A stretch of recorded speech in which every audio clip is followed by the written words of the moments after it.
Alright, welcome to the Pixel Vision Podcast, Episode 2, DLC. I'm GamerRez, and today I am joined by Def Beck once again. Hey there. And also new guest, Slime Man J. Everyone's favorite slime. Yeah, there's no other qualifiers, of course. Yeah, Oh yeah, I'm the only one. That's what makes me special. Is it He true won that by the default. anime My Life as a Slime is based on your life? Actually, yes, it's an autobiography. Do you receive royalties from that? I receive about 30%.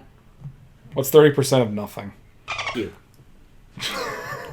Alright, I already broke the NSFW rules, so... I can't say on the podcast. You can... Just replace it with like a dolphin noise. I can't. Alright, that's getting done. Getting done. Get creative. I can't not say it. Alright, so as I say, today's topic is going to be DLC. Not to be confused with DMC. No, that's better. I'm excited for that. Real quick recap for anybody that's been a gamer and still living under a rock. DLC Pretty much stands... everyone. Sorry, go ahead. Everyone who's surviving with the chronic condition of being That's a my gamer. bad. You literally stated we're not going to interrupt each other. You're the one doing it every time. I'm trying to catch you in the pauses, and then you keep going. It's almost like we're having a conversation, huh? You know what? I have a better idea. Instead of me worrying about this, I'm just going to actually, real quick, Google downloadable content, and we don't have to worry about it. So we have the correct definition. Downloadable content is additional content created for a released video game. It is distributed through the internet by the game's official publisher. Downloadable content can be of several types, ranging from aesthetic outfit changes to a new extensive storyline similar to an expansion pack. The fact it says similar to an expansion pack kind of makes me want to weep. But that is Google's official definition. That as is found what on Google Wikipedia. puts at the top, though. Yeah, Wrong it is. definition, but okay. Well, it's what they want to go with, so we're going to start with that and then break apart why it's wrong. Remember, Wikipedia is mostly just like whatever some random guy decides is the most important thing. Some Nigerian prince just got really bored one day. Yes. So let's start with like how downloadable content actually ever even came to be by talking about the past. So let's jump back into the Wayback Machine and travel to the wonderful time that was the 1990s. Take me back to the past. Samurai Jack. Yeah, Yes. so what would happen in the past is you would have, obviously back in the day, at least, you saw most of the expansion packs occur for PC only. There weren't really a lot of expansions for like console games at that point. You might have gotten like literal expansion cartridges or like things you could add on to the game itself, but at that point, the 90s is when a lot of these expansions started happening on the PC platform. So what you had a lot was Blizzard's games did this a lot. I'd argue they were some of the pioneering ones with this, like with StarCraft Brood War, and then Warcraft, too. Yeah. Which is the same game, really. Things like that. You had Microsoft's Age of Empires series. They had, I think, 2 expansions, and the sequel had some as well. I mean, that was really it. It was pretty limited in scope at first because network connectivity was fairly limited. If you were going online to play a game, it was mostly 56K connections if you were really lucky. And then by the time broadband occurred, you had a lot more content that could be delivered over the internet.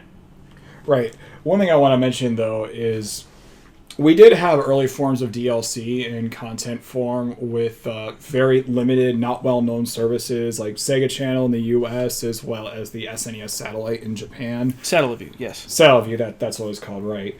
Which, essentially speaking, was still downloadable content, but it was content that you only got to keep for the duration of the time at which you were playing the game. So for those of you who don't know what random memory is, it's something all our computers and phones use to just remember something you're currently working on for it's like a the temporary short-term period. memory of a computer. Yeah. So you download the game into basically 4 megabyte RAM, and it would sit there. You'd play the game, and then when you turned off the console, it would be removed from memory, whereas a ROM, which is what all those cartridge-based games were for NES, Super Nintendo, Genesis, things like that, even Atari, is read-only memory, so it's just always on that cartridge.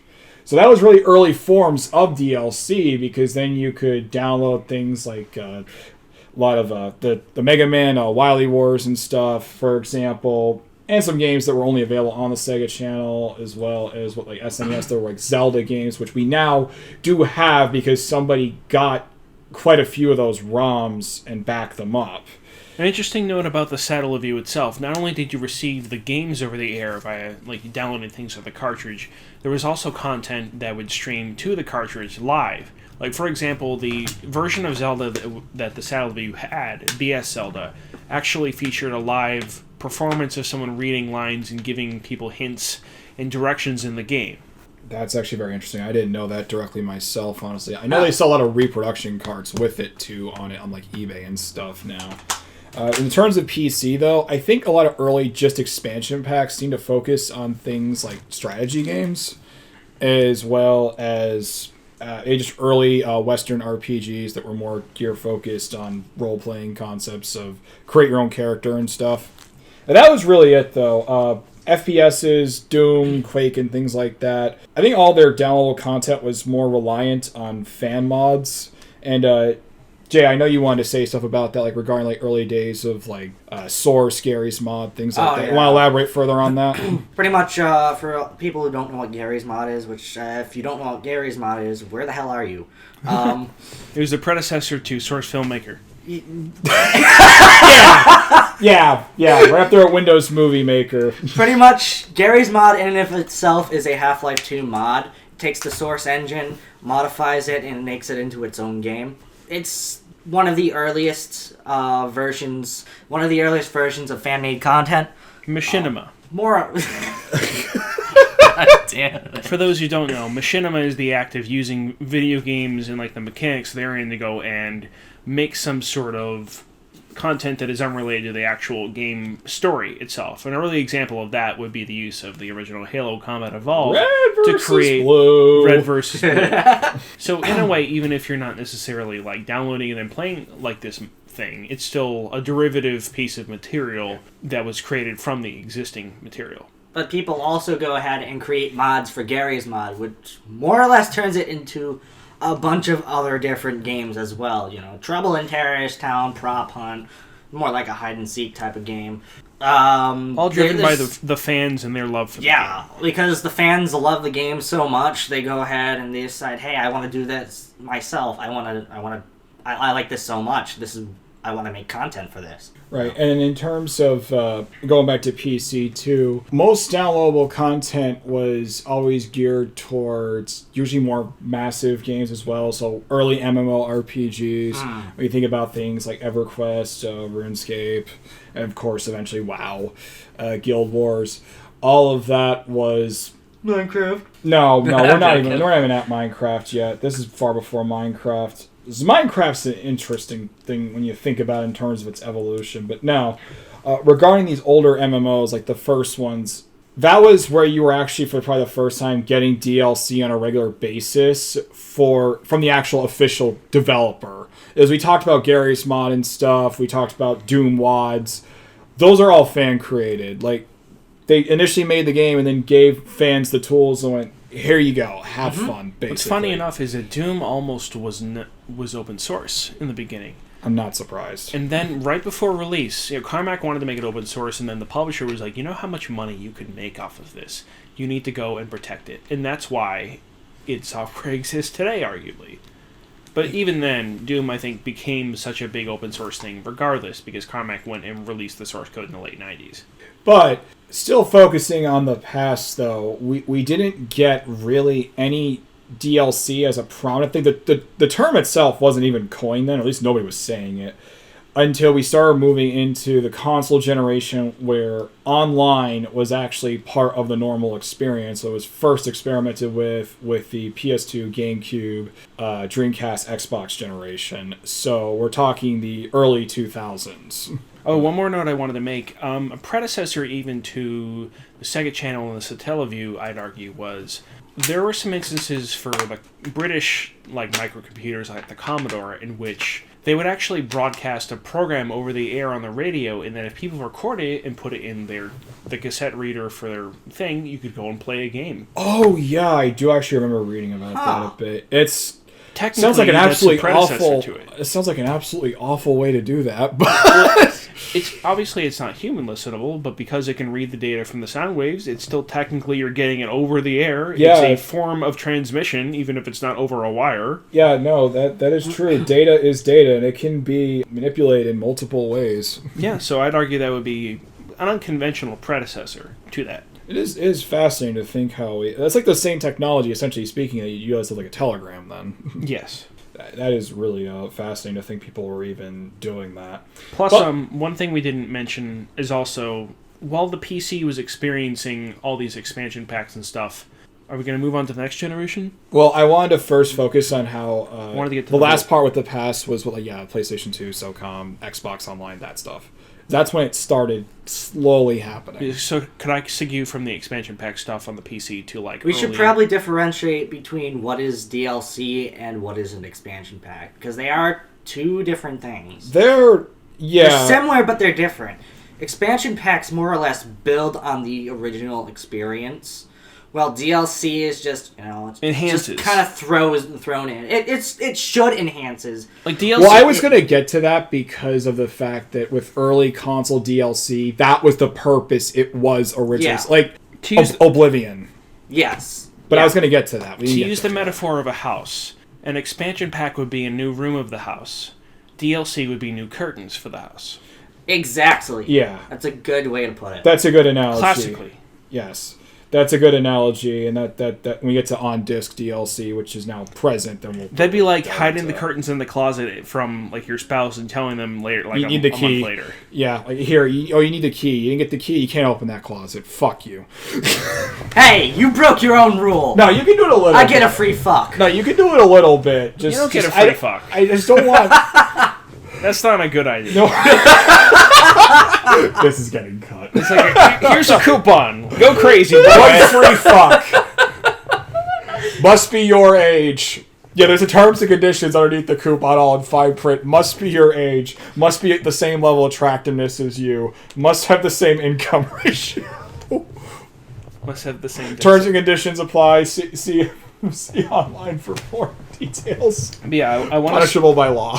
I want to say that after expansion packs were popular in the late 90s, what you often saw as you were getting into the early 2000s and consoles were receiving network connectivity, the PS2 through the hard drive attachment you can get and the network adapter, as well as the built-in network connectivity of the original Xbox, what you saw often, at least with the PS2, there weren't really like paid expansions or DLC. What would often happen is you would go and connect to go play Ratchet and Clank or whatever, and they would go update the map or provide a new map or something. What would also happen is, I think by SOCOM 2, there were also some download maps you could download to a hard drive. You obviously wouldn't fit an 8 megabyte memory card, so that required that. Also, obviously, with Final Fantasy XI, it had many, many, many expansion packs that were primarily based on the disc. So what would happen is you would buy the expansion pass, you would install it to the hard drive, then you wouldn't have to necessarily put it in later. And that continued until Final Fantasy XI basically ended in like the mid-2000s, and that's when it stopped receiving new content. One of the last disc-based PS2 games, the last official PS2 game in Japan, was one of the Final Fantasy XI expansions, actually. Huh. That doesn't surprise me, actually, because Final Fantasy XI was kept alive well past it. It's still being played. You can play it on your cell phone now. Wait, isn't Yeah. 11 the Zodiac Age? 12? No, you're 11 thinking is 12. Okay, alright. So what you- 12 is a single-player game. What you got on the original Xbox was a predecessor to more or less what you have today with Xbox Live. The original version of Xbox Live doesn't You have... mean a messy, frickin' disgusting No, practice? we're not getting to that yet. But you would get like it was an extension of what was happening on the PSG. You would get maps. You would get kind of bonus stuff with the DDR Xbox games. You could download new songs. But it was a lot more limited in scope because of just the size of the hard drives. I think the original Xbox only came with like a 50 gigabyte hard drive. So that wasn't. It's less than that. It's an IDE hard drive, bud. Yeah, but IDE hard drives can go pretty large. It's not 50. I think it's like 20. So my point is, that the drives were a lot smaller, therefore, and the content was in HD, so it took up less space anyway. So it still was the seeds of what we would see by the 360 PS3 generation, which also is more or less what we see, kind of the birth of what we would see today, which brings us to the present. Yeah, well, actually, I don't want to go to the present just yet, because there is something we need to discuss in terms of that. But first, I just want to check the actual hard drive size of the Xbox, because that's actually a very big point. As I do feel that Microsoft's Xbox 360 was pretty much where a lot of this all started becoming common practice. Interestingly enough about the Xbox 360 is that in the first couple of years of its life, they were trying to push Xbox Live downloadable games, like Xbox Live, like indies too. But the problem was, at first, you had like a maybe 50 or 200 megabyte limit, so that prevented such games as Castlevania Symphony of the Night from being able to release on the store initially. Because their whole angle was, they were also trying to sell Xbox 360 memory cards, if you recall. Yeah, Yes. I do. So the games, now I remember, the cards were 200 megabytes apiece. The games had a limit of 50 megabytes, because the angle was, you can bring the memory card to your house and play a game off of it. Yeah, that's what we used to do too. Anyway, in a sense, with memory cards, was you bring that to your friend's house so you could still use. Sounds cool in concept, but the execution was poor. It's not a good idea in general, because 200 megabytes is just too small for games at that point. Well, no, not like the size it was, but if it was bigger, you know. We actually did was swap hard drives, which I was going to get to, because I did used to do that a lot with the original Xbox 360. So first... Up until the point where they allowed external drives. Right. First, I want to state this. So we covered the PlayStation 2, had an HDD. That was necessary to go online for the very limited online games the PS2 had, as well as the only MMO, which was Final Fantasy XI, and all of its content. And the PS2 used an IDE hard drives. That's your older type of hard drive that like your early Dell computers and stuff used from the early 2000s to late 90s. Right. There was one company that actually allowed you to go and download games from the internet onto your PS2. Konami had an online service that allowed you to do that. Metal Gear Solid 3 had an extensive amount of DLC you could download from Metal Gear Online, from Metal Gear Solid 3 Snake Eater. Was that Japan only? Yes. That's what I thought. Also, on their online service, they allowed you to go and download a PS1 game to play off of an official PS1 emulator for the PS2 onto your hard drive. It was one of those, basically the game where you smash the buttons a lot. I don't know off the top of my head. Game & Watch? No.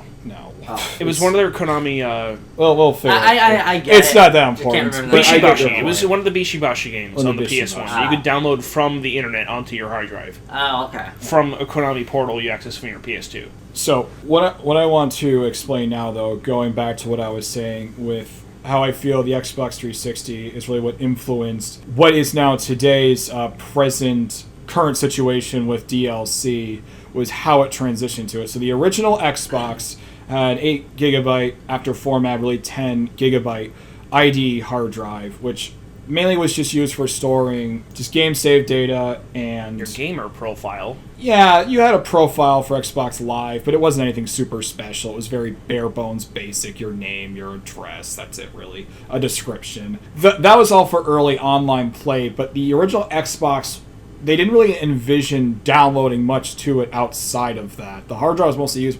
Well, they just used it for music, because you could play music off it. You could rip your CDs to the Xbox hard drive, You which could. is fun when you're buying them secondhand, by the way. Now, the 360 is interesting, because when it first launched, it was essentially hardly any different than a regular Xbox in terms of how they approached it marketing-wise. Because with the launch games, you bought the games, you played them, some had online connectivity right out of the gate, you had Xbox Live Gold, but other than that, though, really, it was still more or less buy the game, play the game online, that was really it. But... moving just about a year or so into its development, that was when Microsoft introduced the Xbox Live Store, basically. It was Xbox Live Arcade as well, where they actually started developing indie titles. And Microsoft soon realized these indie titles were exploding. Most of them were usually made with XNA Studio, which was Microsoft's proprietary game development platform, which you could develop for on it and immediately port to Windows or to Xbox 360 easily. However, I do believe that this indie explosion of easily accessible games being downloaded from the store using points that you purchase with real money is what led to DLC becoming more prominent in the console market, because now we had systems like with the 360, even with its launch 20 gig model hard drive, you were downloading games, you were storing games on the console, like little mini games too. Nothing like insane at first, like Geometry Wars, Plants vs. Zombies, tower defense stuff.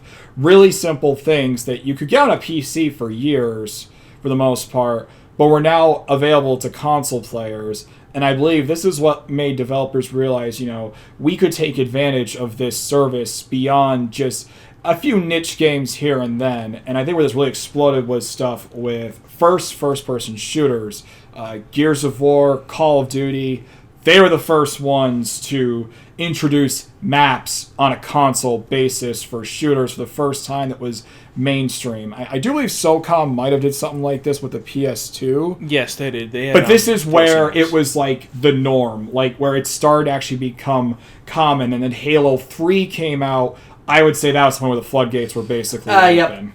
Oh, yeah. Where pretty much anything after that, any FPS made after that for the 360, PS3 generation, that is when this game came out, it's going to have map packs. Don't worry, there's going to be maps to download. And at first, it wasn't too bad. It was priced fairly usually, and it was most certainly not on the disc. It was additional content that was following the concept of what an expansion pack was for PC games of yesteryears, essentially, before consoles had any online connectivity. Yes. And or at least not a persistent online connectivity. Yeah, and that's how it was for the first few years regarding this, for any of your common typical shooters, eventually to Elder Scrolls adapting this, for example, for Bethesda with Oblivion, where you had the expansion pack release for the actual PC version of Oblivion, Shivering Isles, I believe it was called. That was DLC for the Xbox 360. That was still entirely new content. That wasn't on your Elder Scrolls disc or anything like that.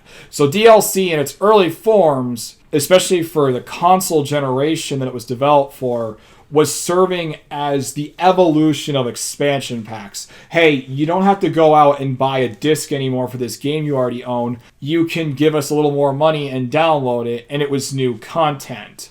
So if you like the game, you get more content for the game. And that was the initial concept of what it was supposed to be for a while. And then I would say where things started getting worse started with sports games. Corporations saw money in it and just abused the living hell out of it. More specifically, EA and Activision. Of course. Because there's no other competition in sports games now. No, there isn't. They bought everything else out. Sega has nothing anymore. That's all you got. Sega's Football Manager, arguably, which is more profitable than most sport teams in America are. It's interesting. Yeah. People forget that Football Manager makes up a huge amount of Sega Europe's profits. That's interesting. So you're talking football as in like actual traditional, the rest of the world football. So every time you say it to me is like just, American football, Super Bowl. No, American football is the name of a metal band. I thought it was the Ned Flanders. I don't think so. There's a metal band about Ned Flanders where they all dress up as Flanders. That is actually awesome. It's really weird. Anyway, it's not in the U.S., by the way. UK? No, it sounds like Finland. No, it's a Netherlands. It's the Netherlands. It's always the Netherlands with these metal bands. Anyway, going back to the topic though, so that started there, and also just to make one point too with expansion packs, they were guilty of also milking, I would say, games as well, just as bad as DLC is now. And the two I can really think of with that is The Sims and all of the Tycoon series. The Sims. Well, at least The Sims initial and expansion packs for 1 and 2 were honest about what you actually got, and then by 3 and 4 they really didn't care about. But they were constantly just you want vampires in your game? But it was constantly just so many different concepts, like The Sims Unleashed. You buy a disc literally to just have pets.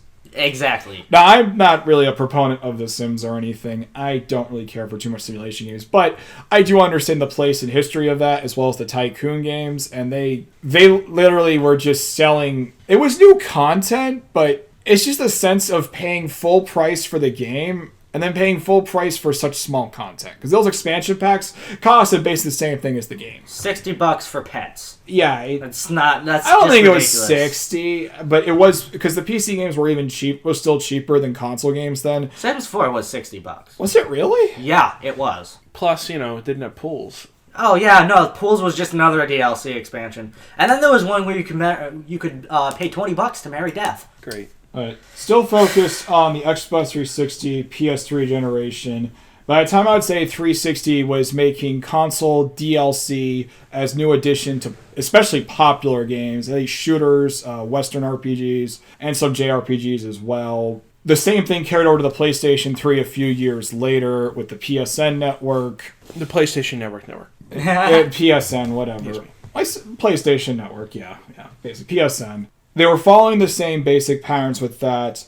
And then, as I stated before, those sports games were already having it so that you were downloading costumes and stuff, players, faces, really cosmetic things that really just should have, they're already on the disc. Cosmetic DLC is just a huge frickin' scam. By the way, It is. Speaking of cosmetic DLC, PlayStation Home was a big money maker for people who just made DLC for PlayStation Home. Yeah, PlayStation Home, There were 23 different companies that Sony Europe started just to make DLC, like downloadable like outfits and stuff for home. Oh, that pains me. I mean, at least PlayStation Home was already some simulator thing, so if you're playing it, you already know you're that type of person. I guess it's like Second Life. Like, you're already that type of person. It's a very watered down. I don't see anything wrong with Second Life or The Sims, but charging that much for expansions or DLC. Well, it's not really even a game, so I mean,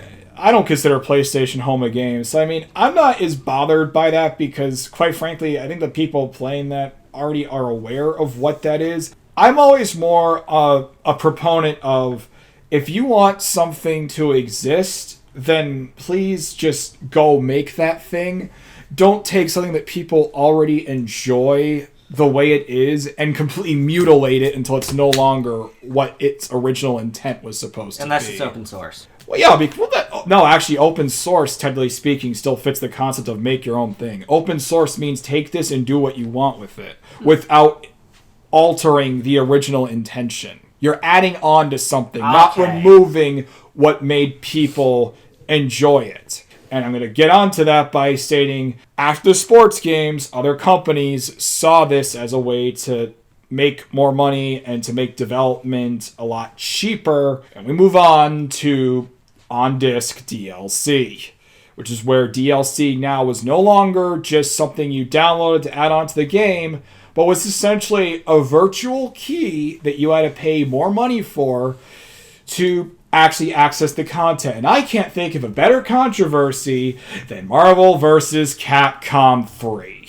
Oh my god, yeah.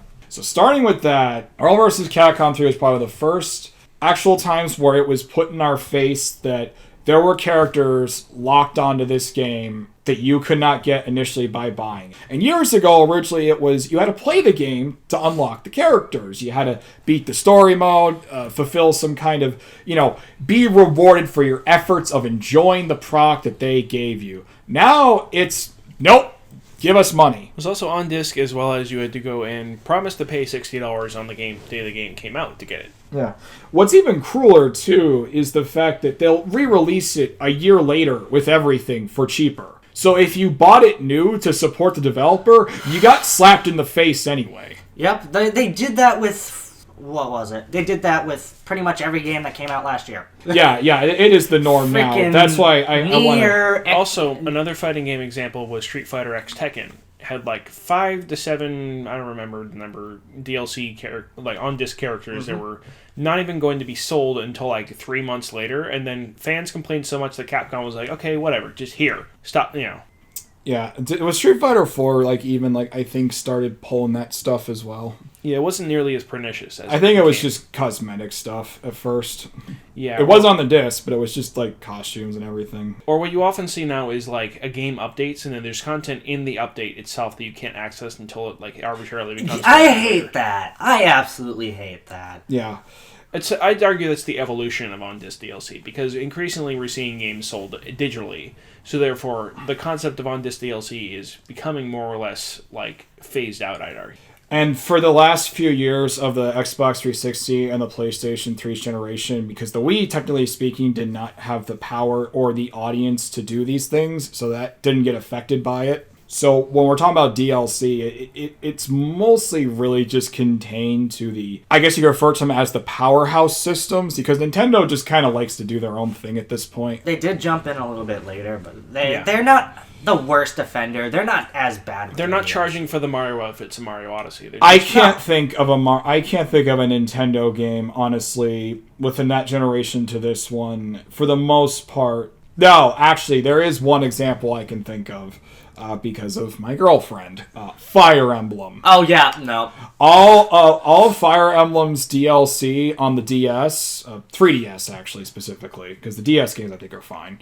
On the 3DS, so Awakening, Fates. Quick recap: Fire Emblem's an RPG RTS where you fight on a grid-based battle system with generic RPG medieval tropes, and it's also partially a dating sim now. Anyway, damn it! With that explained, the real point to this is. All the maps, there's a ton of DLC for this game. All of the extra maps are on the cartridge. You're not downloading them. They're on the cartridge. You have to go through the 3DS's Kluge store to go and download a map that lets you grind for gold in EXP. And the download key is $2. Yeah, and it's yeah. There's even just the map opens up on the world, and you do it just to get extra XP. It's the very definition of taking advantage of people. That's probably, I would less blame Nintendo and more blame Intelligent Systems for doing this, because any first-party Nintendo title, like any Miyamoto Zelda title, I haven't in my life ever heard of this being done. It's not just them who are bad at this. It's Atlas. Anything Atlas puts out has DLC,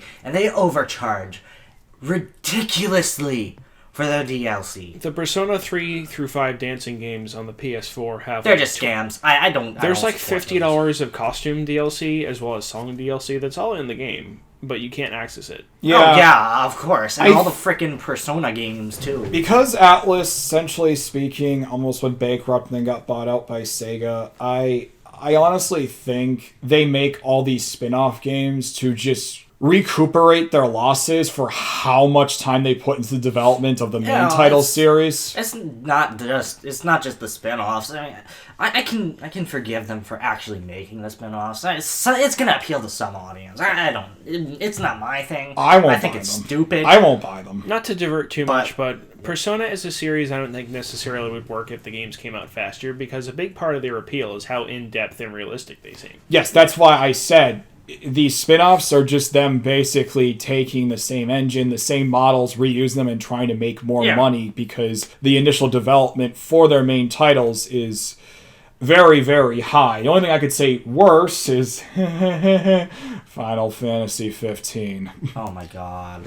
15. Let's talk about that in a little bit. Okay. Yeah, so let's move on to the next little point we have. We're basically on the present now. I think I've covered the past. Yeah, we already the things that happened with the later 360, PS3 generation bled right over into PlayStation 4 and Xbox One, and now we're at a full boil. We can discuss exactly what's currently going on and the problems associated with it. Yep. So one of the major ones is a lot of AAA games, they get shipped. You go and buy the game, and then it's the game doesn't necessarily feel done, because what often happens is they'll trickle out the rest of the content as free DLC that they'll just kind of periodically update the game with. Yeah, and that's a good case scenario. Worst case is they'll make you pay for it. I don't mind if they make it free. It's just, if you make us pay for something that should already be in the goddamn game. So as I stated, the first Forza game for the Xbox One, at a day one download, it was basically the other half of the game.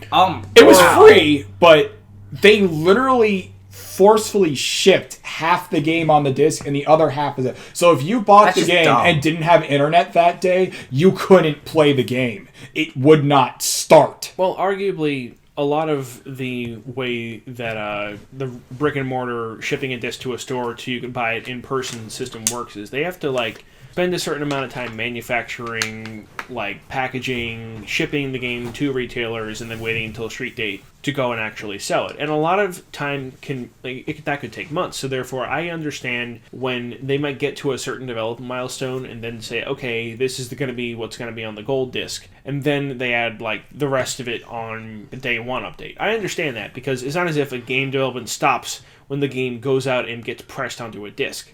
Well, that used to be the case. So here's the thing, though. Like, how okay are we with this? I can see it in the sense of maybe, okay, a few things were missing and we're just going to finish it up here, but initial production was already shipped. I can live with that. But the example I just gave was you basically got half a game. That you couldn't play, period. Or even worse, Tony Hawk Pro Skater 5 shipped on disc with the tutorial. And the rest of the campaign was like a 20 plus gigabyte download. That's even worse. No, well, I miss the days where when a game was finished, it was actually finished. I mean, it was never totally finished. There were bugs and glitches, but you can play it from beginning to end. You can finish the game. Yeah.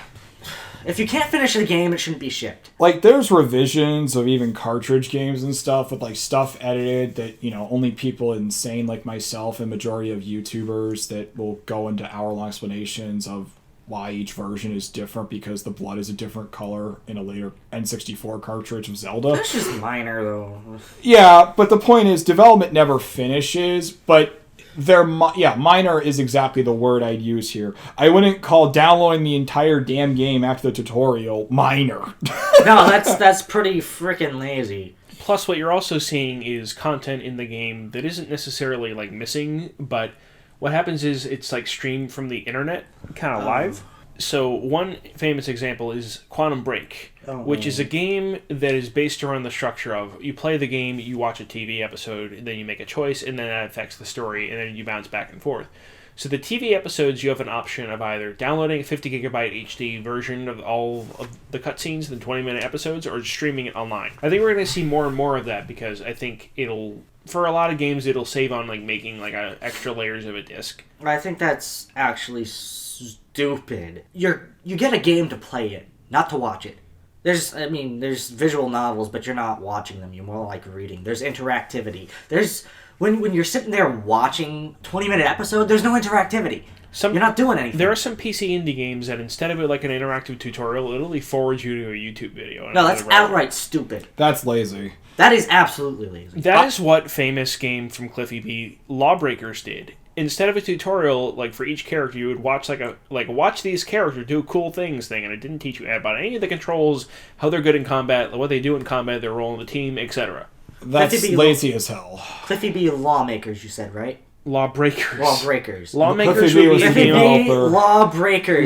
You're fucking lazy. Lawmakers is his next game about the legislative branch of the United States and all the committees you have to sit through. Dear God, I just wish he continued to make Gears of War. Well, he's in the theater industry now, so goodbye. That's fine. Yeah, he just not to get too off top, but yeah, he just kept trying to copy what was already popular, and that really sickens me too because you don't follow the crowd, just do your own thing. Dude, that's how he got so big. Well, keep in mind he was doing it. He was just doing his own thing originally with like Epic and stuff. Keep in mind that how game development works in the AAA space is they do a lot of market research and analyses of the current market, and then they say, okay, this is the safest option to go and pursue. And that's why a lot of games that come out may seem like 2 or 3 or 4 years out of date, depending on how late they've been in development. That's why God of War, for example, seemed like a Skyrim ripoff, because it was popular in like 2011. I mean, God of War was still really... Are you talking the new one? Yeah. All right. I mean, essentially speaking, that's still won Game of the Year, and it was still very well received because anyone that played it already played God of War. It was like,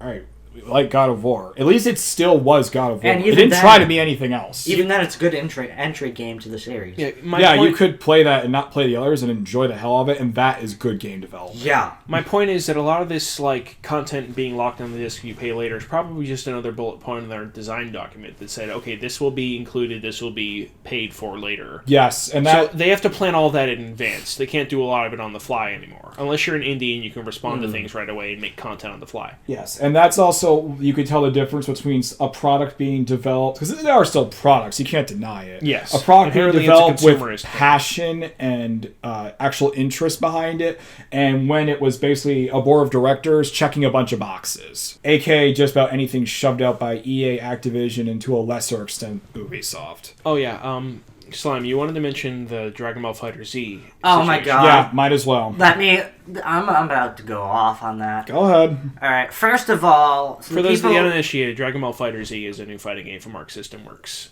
Yes.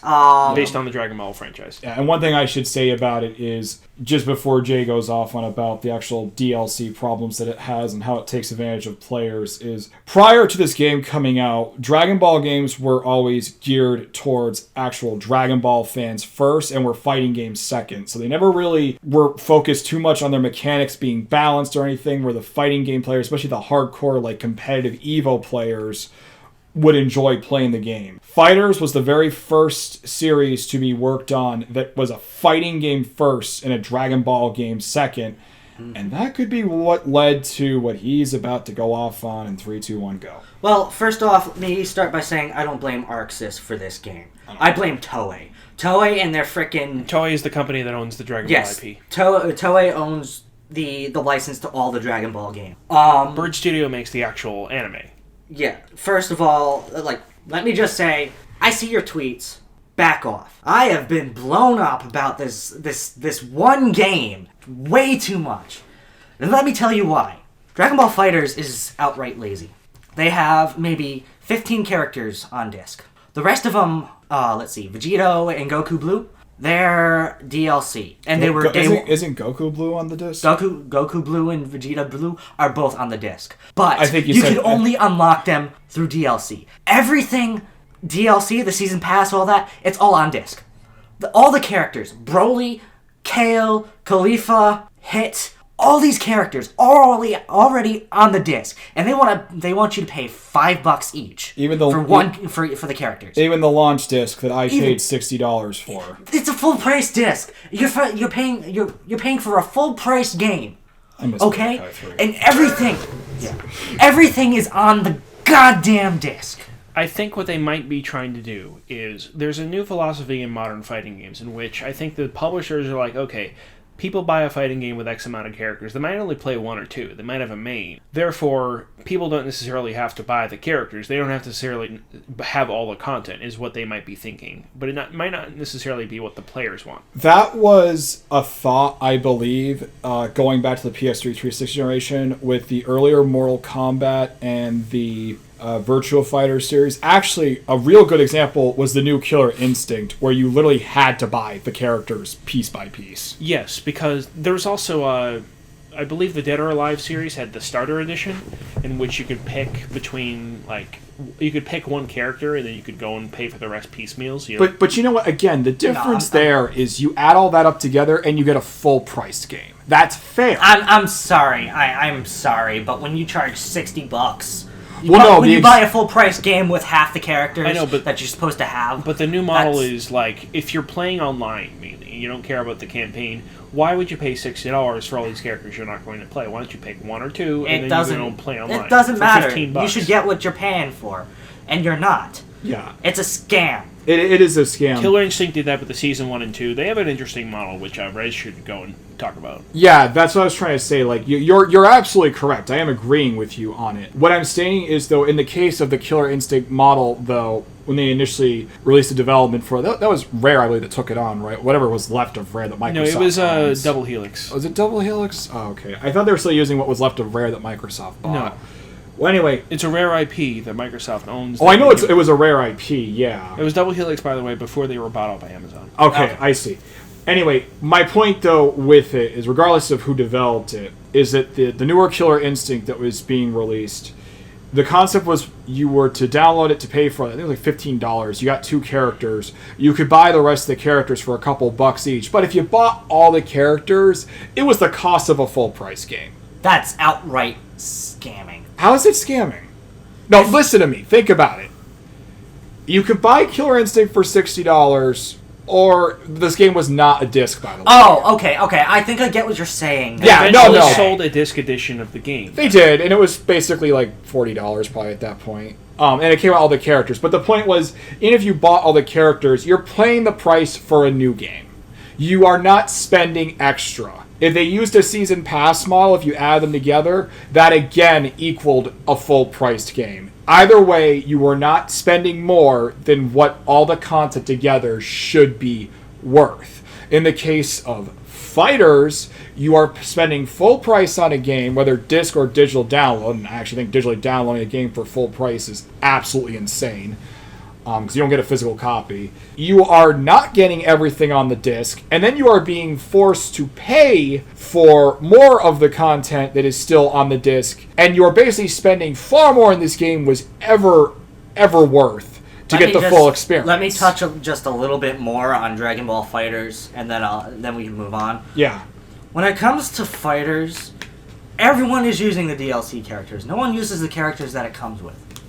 I'm not joking here. No one uses the characters that Fighters comes with. Everything is based competitively on the DLC characters. I was going to ask you. They're overpowered. Yes. That's why. I was going to say, are the DLC characters purposely overpowered? Yes. So you have to buy them to be competitive? Yes. That's disgusting.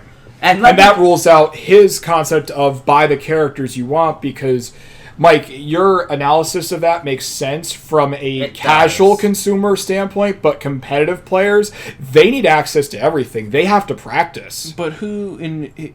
let me just... And Fighters is a competitive fighting game first and a DBZ game second. Let me just finish on that by saying, listen, I've read your tweets. I've heard your arguments. You're very uninformed. I understand your argument, but you're absolutely wrong. It's all on the disc. You can even look at it yourself. It's been data mined, hasn't it? It has been data mined. Everything is on the disc. Data mining, I think, is the next consumerist kind of frontier. To the people saying that DLC means not on the disc, I'm sorry. You're wrong. It's called on-disc DLC. And that's the problem. Now, when it comes to Smash Ultimate, I can forgive Smash Ultimate. The game itself comes with 100 characters. And the DLC... Characters. Really? Yeah. Oh, well, okay. It's still a lot of characters. And every single one of them is viable. Every single one of them is balanced. Well, I mean, from what I hear with the competitive circuit, Peach is a monster. But here's the difference, though. God bless her. I bought Smash Brothers, and I don't really care for getting involved with competitive fighting games. The people who do, fantastic. I'm glad you enjoy it. But I don't have to. Fighters, I don't even want to look at it. That's an interesting parallel. Yeah, that's an interesting thing to draw. The casual players versus the hardcore. I'd argue that they're trying to push the Dragon Ball tournaments and the pro players and stuff, and trying to make They're trying to make it a big hullabaloo, esports. They did. They're using esports as a way to go and promote the game to casual people. The worst part about it is, Toei straight up canceled the esports version of Dragon Ball FighterZ. They said they're not going to be supporting it. The arcade machines aren't going out. So they were supposed to be the arcade machines. So they I heard about that. So they manufacture. Well, probably because BlazBlue has them. It was Arxis. Yeah. Arxis makes the most beautiful sprite-based fighting games, Guilty Gear, BlazBlue. Why can't they just push it through Nessica like they do with the other fighting games? For the uninformed, the Nessica system is a system in Japan in which one arcade machine is connected to the internet, and as long as the subscription is maintained, you can pick whatever game you want to play during your credit. Honestly, I think it's Toei, which are the ones who hold the license to Dragon Ball ever since its anime inception. It's completely Toei. And Toei's not a game company. By the way, Toei has been trying to strong-arm tournaments into paying effectively fees to go and broadcast the tournament. Toei's been very scummy. Because I think the theory is that the game looks enough like the anime that they would want it more royalties from each tournament. I'm sorry, Toei. Your anime is good, but your ethics are absolute shit. Yeah, that's what you get as far as a Japanese business model too regarding these things. They take much longer to adapt to what the rest of the world is doing because Japan is just steamed in tradition in their culture. Atlas and the whole streaming debacle with Persona 5. Yeah, or even KH3 literally has at the top of the screen. Before you stream, yeah. Yeah, I was actually surprised to see that. You do have to flash that on screen before you actually stream the game so you can cover your ass. That's what? I mean, it's creative, but at the same disclaimer? time, it shouldn't be needed. What does it actually say? It pretty much says this, fair use type of deal. But fair use is supposed to be implied. But there's also a situation where I was playing Dream Drop Distance HD, and there's a little thing you can see on the main menu that says don't just stream the game playing the music, because that would violate... Well, yeah, because the music's copyrighted. You can't just do it for the music. I think Square has a thing with their composers that they retain certain rights to performing the game. So therefore, someone streaming the game online just to play the music would be considered a public performance, and therefore would violate the rights they have with Yoko Shimomura, who, by the way, is not an employee of Square anymore, so therefore she holds that right. So I think you said what you want to say about fighters, but I want to take a piece from that and move on to our next topic while still talking. Pardon the off-topic thing. I just have like little anecdotes. That's fine. But the next thing I want to discuss though is you said all the DLC fighters are overpowered. Yes. So that brings us into also buying new characters. And moving off of fighting games, I can tell you where that could be even more of an issue with MMOs, and even worse than that, MOBA. Well, arguably, League. How it works in MOBAs is typically the League of Legends model, as far as I know. I don't play it necessarily. I know there's rotating seasons. Certain characters are free. Certain characters you can buy with riot points. Yeah, but and then with MMOs, like you can buy character slots. Yes, but here's the thing though: League of Legends is a PC only game. So originally it followed more rules. Well, actually, they're trying to move it to PS4 too. Well, right now it's not there. We'll have to save that for the future talk. But present day, League of Legends is, first off, real quickly, was based off of essentially Dota anyway, which was a mod for Warcraft 3. Defense of the Ancients. Right. But basically, though, what I want to focus on regarding League of Legends with that is we talk about concepts of on-console, on-disc DLC. League of Legends follows the PC model of there's an update, you download it, all that code contains those characters. They're on your hard drive. Buy each character. Buy them or grind your ass off for hours endlessly. Hundreds of hours easily. Oh yes, to afford even just the costumes. I remember can take a while. Now, League is its own entity. It has its own huge hardcore fan base. It's the most. It was the most streamed thing on Twitch for a while. I don't say it sucks. No. Like I was gonna. Other people do seriously enjoy it. I'm not saying the game actually sucks. And there is passion behind it. Unlike things like Fortnite, there's stories, there's fan art. There is a lot of love there, regardless if you like their business approaches or not. But I do feel, since this came out a while ago, it's another example of pay to win, though. Because not only do you need riot points to buy just the newer characters, because, let's be honest, if you're competitive, sure, you've played the game a lot. The meta. Yeah, the meta. You need everything. Again. Yeah. And Fighters is, a fighting game. You can easily... Do you know how much it costs to unlock all... $1,000 easily on League. For League? Oh, yeah. Probably more. By now? Yeah. It sucks because League is actually pretty fun. No, League is a good game. My only complaint with it would be more so on the lines of, I hate the fact they only have one map, but that's what the fans want. And if that's what the fans want, I'm just not part of that demographic. If it's not your game, it's not your game, but still, paying that much for characters... League is like you have to devote your life to it. You do. It's like really that simple. Any MOBA. Yeah, any hardcore MOBA, any MMORPG that isn't basically Guild Wars 2. Guild Wars 2 is amazing. Yeah, just because they're very good with their fan base, and most of their stuff is usually free. The cosmetic stuff is bought, but the amount of content you get is far larger than any generic AAA title that's pushed out a year. To keep in mind, there are still Guild Wars 2 expansions. There are two expansions, but they're expansions, and they add on to the experience. They don't take away. And they're massive. I had one friend I used to work with that would do nothing but play Guild Wars 2 Easily for years, and he always had a good time. And I don't think he spent any more than maybe a couple hundred in those few years, and most of it was like stuff for his guild and everything. Yeah, one of my best... And that's fine, because those people, they get really immersed in those games. I'm a variety person. I gotta play a shooter, a side scroller, a whole bunch of crap in 1 year because my brain doesn't know how to be happy with one thing. One of my best friends has been playing Guild Wars for 2 years now? 2 years. And the fan base, the people, the mods, the game itself, the first, just what they give you to work with, that's hundreds of hours of content. And I don't think Guild Wars, since it's an MMO, isn't really competitive, whereas League is very competitive. There is PvP, but not. There it's mostly is, but PvE. it's not focused too much. There's no esports for Guild Wars 2 they PvP. Have wars between servers. It's called World versus World, where they take two servers I've heard and fight of it. each other. It's like a big giant war. It's actually pretty a cool concept. It is. Yeah. But in terms of League, though, with buying the characters, I'm not dissing League in that sense, but I can see where companies that were producing console games that had a competitive sense, especially fighting games and shooters. And we're going to get to that when I get to Gears of War 4. Okay. Where they're like, oh, you can buy characters? Well, let's just make the newer characters more powerful, so you have to buy it, whether you want it or not. And then if you don't want to die, you got to buy the new characters. Yep, and since we're talking in terms of pay to win, moving to the next genre of that, moving on to shooters, one prime example I could say from a game that was a series that literally was there for the very beginning of DLC being the concept of getting additional content for a little few more bucks. Gears of War 1, which arguably is what made the Xbox 360 even sell beyond just as a launch title, it struggled in the beginning, like most launch consoles honestly do. Like its only shooter was the perfect Dark Zero remake, and that game is subpar to say the least.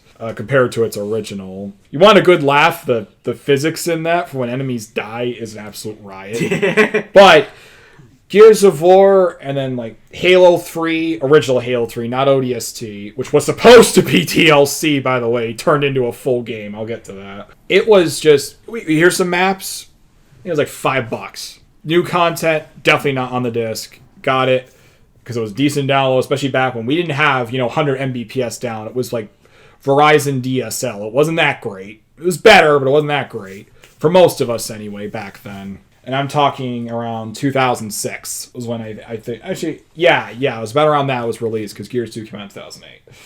So Gears of War itself came out in 2004. So yeah, we got some of that. They were trying that. Then we got a whole bunch more map packs. Again, I don't think it was any more than $15. And it was like 10 maps and stuff. And it was after the game was already out for a while. So you knew this wasn't on the disc.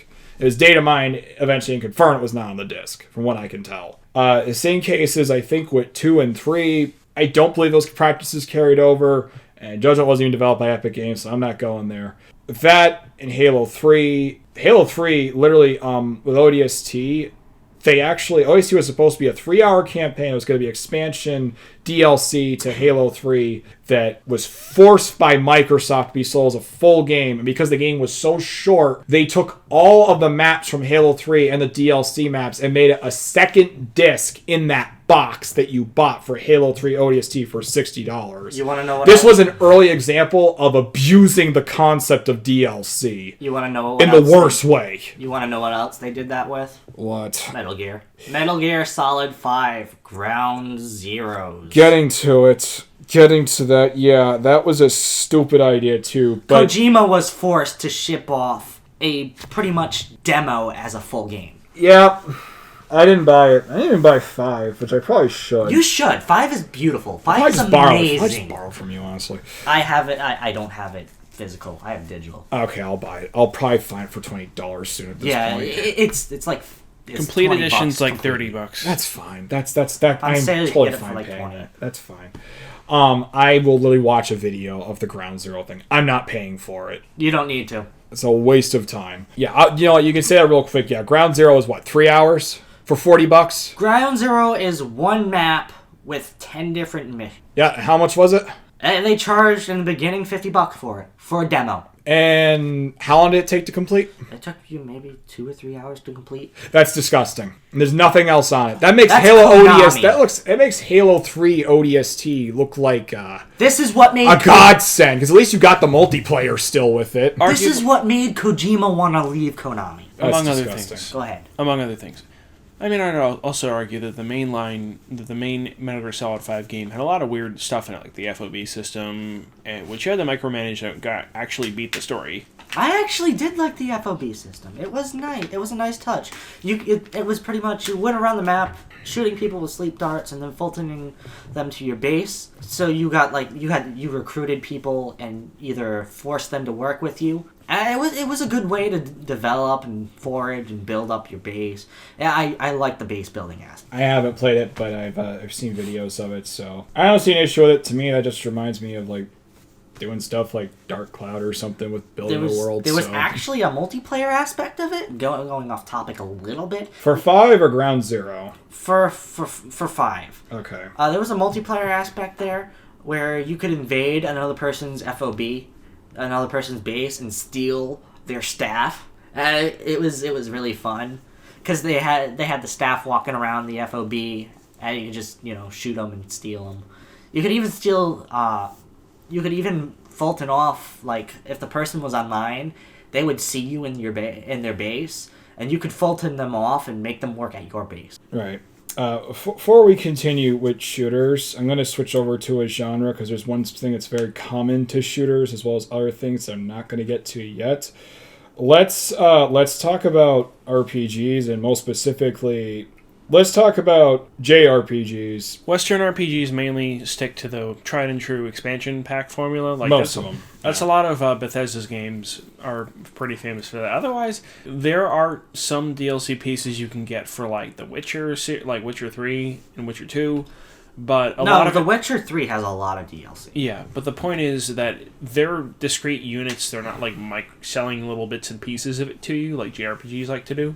Yeah, and I think it's still mostly cosmetic, which I don't know if it's on the disc or not, but it's not as bad at least. Frickin' costumes and cryptocurrency and all this. Cryptocurrency. There are some JRPGs that sell a different form of currency. You can buy their in-game currency for actual money. Okay, that's not probably cryptocurrency. mobile games. Well, you know what I meant.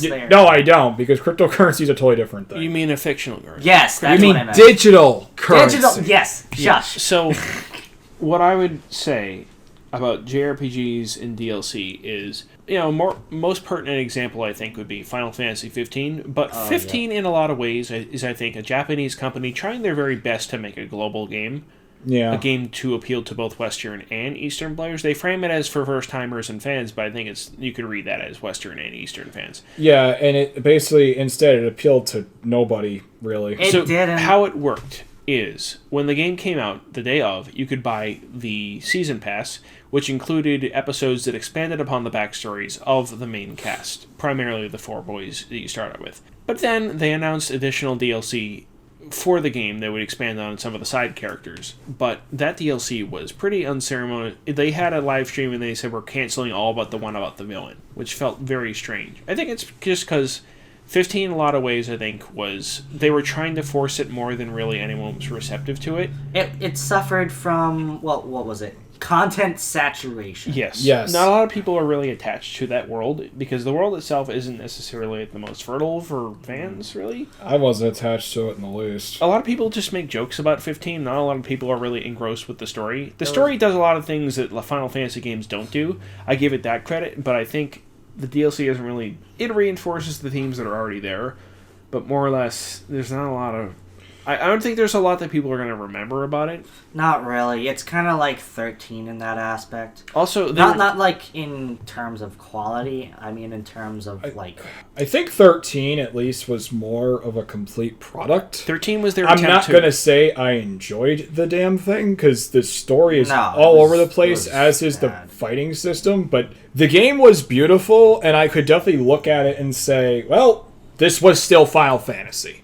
13 I can't look at 15 and say this is a Final Fantasy. I don't know what this is. 13 is a clone of Final Fantasy 7. They were trying to make another Final Fantasy 7. Well, they failed. Miserable. It's a beautiful failure, but it's a failure nonetheless. They failed so badly that they made 2 more of them. At least with this Final Fantasy 15, it didn't even feel like a Final Fantasy game. I mean, Final Fantasy. I would still play 15 over Lightning Returns, though. I won't go. I don't want to play a shitty version of Devil May Cry with Lightning's extra D-cup tits. It's also notable that Final Fantasy 15 had the pleasure of receiving like a multiplayer kind of pseudo MMO experience. They tried to make 15 and then they tried to make 15 14 pretty much. They were Final Fantasy 15 Comrades expansion, which is meant to take place like at kind of a point in the story that was taking place in between events. But I don't see anyone caring about it. Nobody cared about it. It doesn't even make sense because it doesn't fit into the narrative. Square needs to figure out what they want an individual game supposed to be and then stick to that and stop trying to throw $5 million other things into it. There were some decent ideas and some decent fan service. Like Final Fantasy's always pretty good with fan service though, with like callbacks to old soundtracks. You can fight the president of Square That's kind of funny. I enjoyed riding. You could like free ride the chocobos everywhere you want. Yes, they gave fans the ability to do that now instead of just making it usually a mini game where you have to race them or something. Because chocobos are a big part of FF lore, but not to focus too much on FF. The point is, something I also want to drive home with 15 was, regardless of the actual game itself, there was a ton of push of other Final Fantasy 15 related content that was absolute 100% garbage. The frickin' Assassin Creed. There were mobile games. There were advertisements for all this really weird stuff. Half that was the budget when it's it was reskinned Clash of Clans. It was a reskinned Clash of Clans being sold in the App Store and the Google Play Store. Like, what are you doing?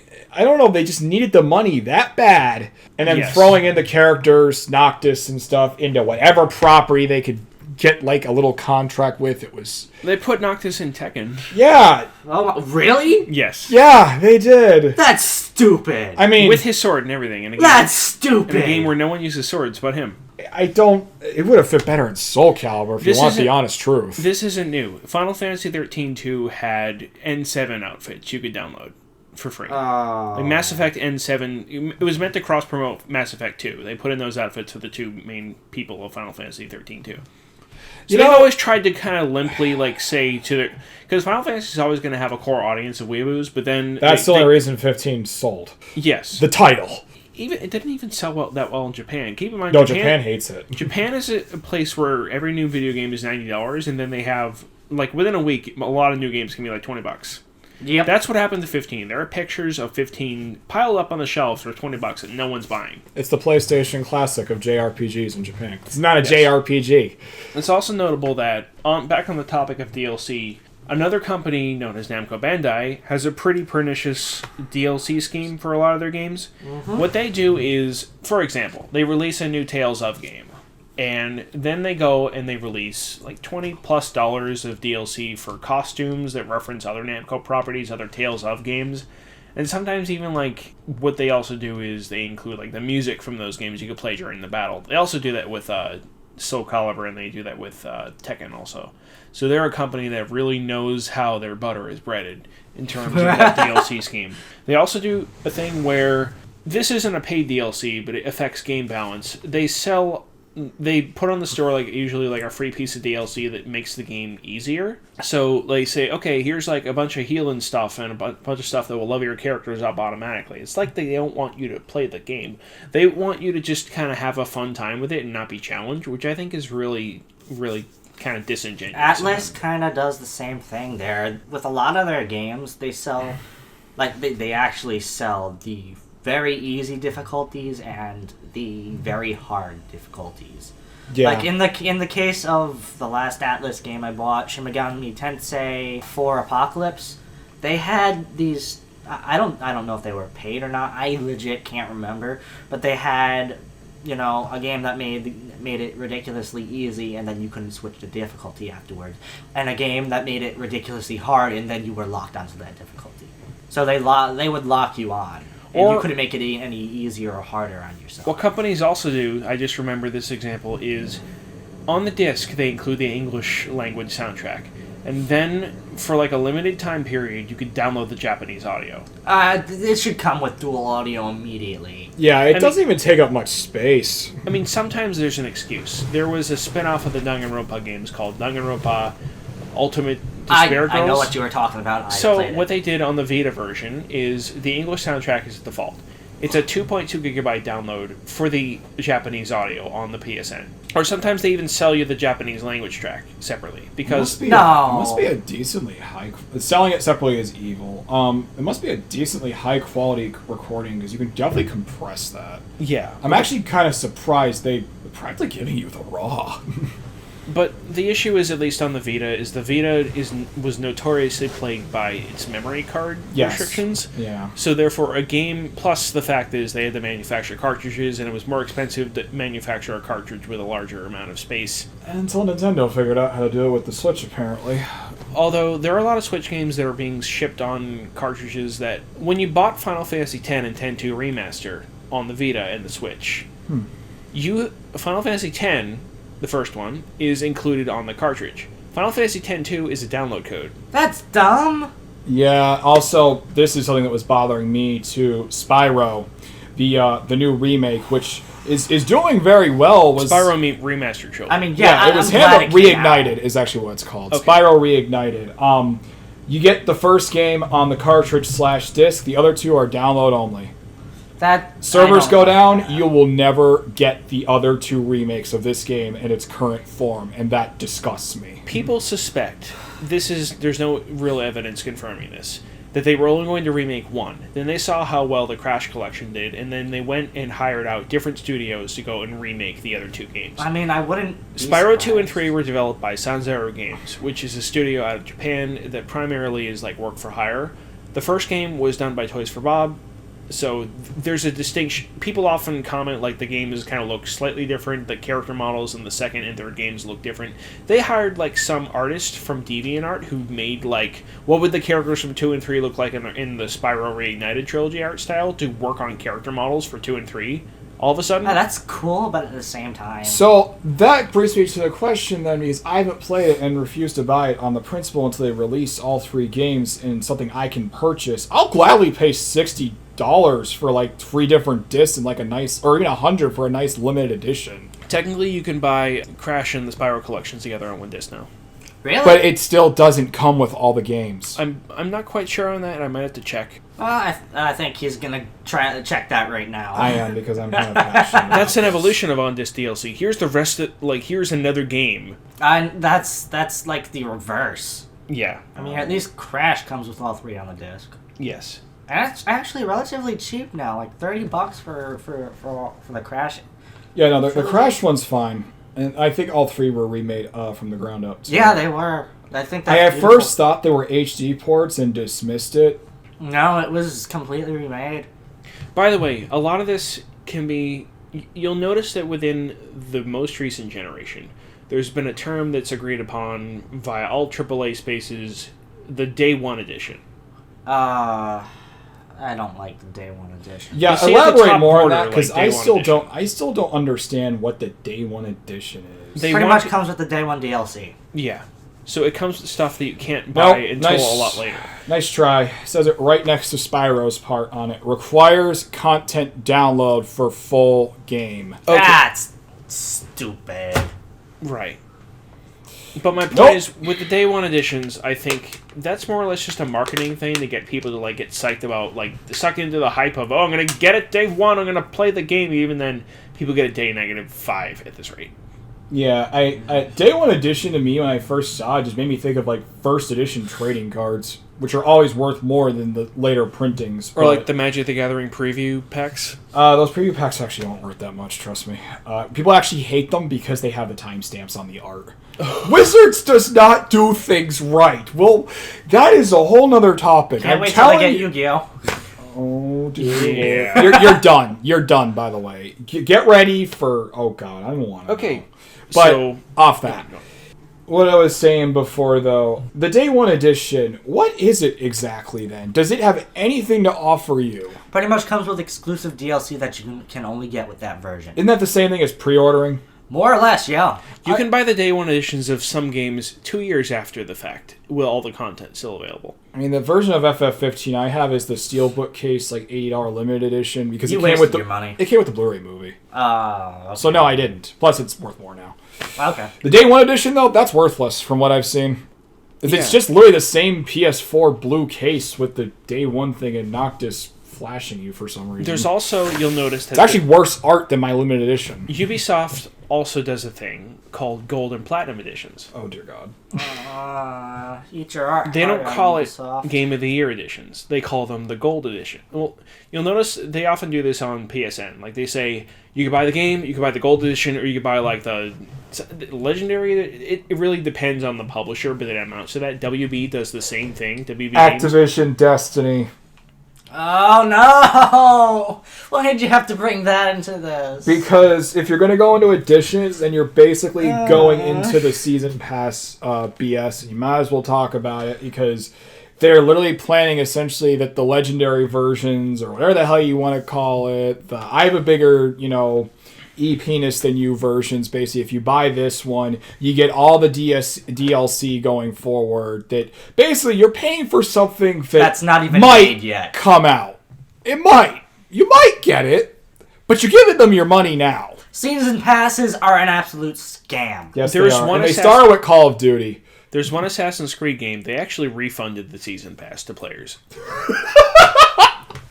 Fantastic. In full to anyone who bought it and could prove that they bought it. Oh, that's what a lot of people were trying to get Bethesda to do with Fallout 76, but, you know... Fallout 7... The problem is people have to buy Fallout 76 first. Anyone who bought Fallout 76 and tried to get a refund, frickin' Bethesda would completely soft block them and press charges. No, not only that, I recall you could not delete the demo. No. And if you had the demo, people were having a hard time installing the full game because you couldn't remove the demo. It was a mess from the very beginning. 76 is the very definition of abuse of this model, but we talked more about Bethesda's that in games dead as a service. Bethesda, this is going to kill Bethesda. No, they're dead. They still have Elder Scrolls 6. Because what's with all Trust me, that could save them. What's with all the B developers dropping? Bethesda, Blizzard. What's another B one that's not doing so well? Big red button. Yeah. No, honestly, those guys, they got screwed over. They're not bad people. Yeah. Sega screwed them over horribly. So with all that in mind, what's the future of DLC? No, there's no.